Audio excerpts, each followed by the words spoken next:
La Llorona. Long years ago, in a humble little village, there lived a fine-looking girl named Maria. Some say she was the most beautiful girl in the world, and because she was so beautiful, Maria thought she was better than everyone else. As Maria grew older, her beauty increased, and her pride in her beauty grew too.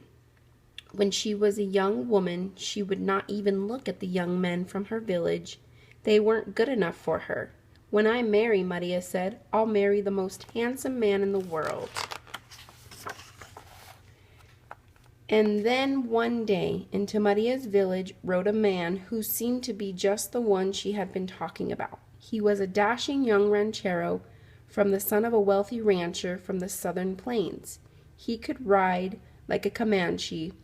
In fact, if he owned a horse and it grew tame, he would give it away and go rope a wild horse from the plains. He thought it wasn't manly to ride a horse unless it was half wild. He was handsome, and he would play the guitar and sing beautifully. Maria made up her mind this would be the man for her. She knew just the tricks to win his attention. If the ranchero spoke when they met on the pathway, she would turn her head away. When he came to her house in the evening to play his guitar, she wouldn't even come to the window. She refused all of his costly gifts. The young man fell for her tricks. The haughty girl, Maria, he said to himself, I can win her heart. That's the girl I'll marry. And so everything turned out just as Maria planned. Before long, she and her ranchero became engaged, and soon they were married. At first, things were fine. They had 2 children, and they seemed to be a happy family together. But after a few years, the ranchero went back to the wild of his prairies. He would leave town and be gone for months at a time. And when he returned home, it was only to visit his children. He seemed to care nothing for the Maria's beautiful. He even talked of setting Maria aside and marrying a woman of his own wealthy class. As proud as Maria was, of course she was very angry with the ranchero. She also began to feel anger towards her children because he paid attention to them but just ignored her. One evening, as Maria was strolling with her 2 children on the shady pathway near the river, the ranchero came by in a carriage. An elegant woman sat on the seat beside him. He stopped and spoke to his children, but didn't even look at Maria. He whipped the horses on up the street. When she saw that, a terrible rage filled Maria. It was all turned against her children.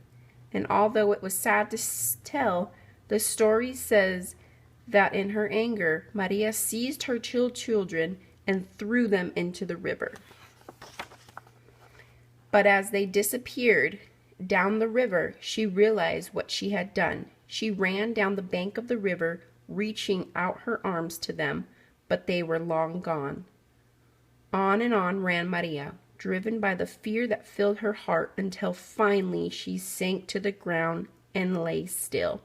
The next morning, a traveler brought word to the villages that a beautiful woman lay dead on the bank of the river. That is where they found Maria, and they lay her to rest where she had fallen.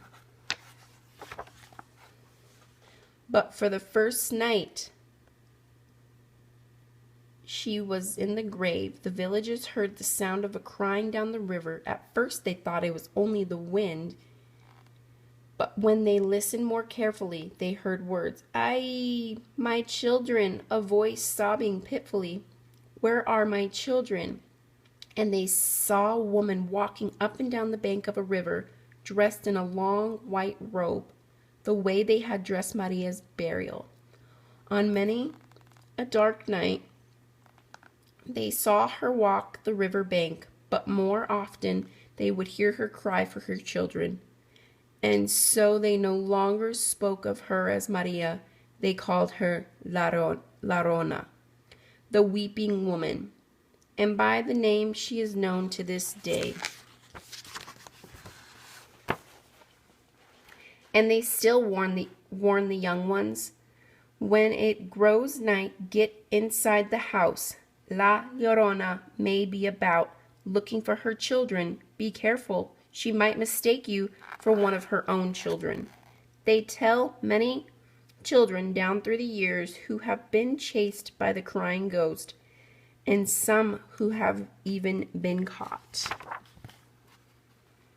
Is the story really true? Who knows? Some claim that it, others say this isn't, but the old ones still tell it to the children just as they heard it themselves when they were young.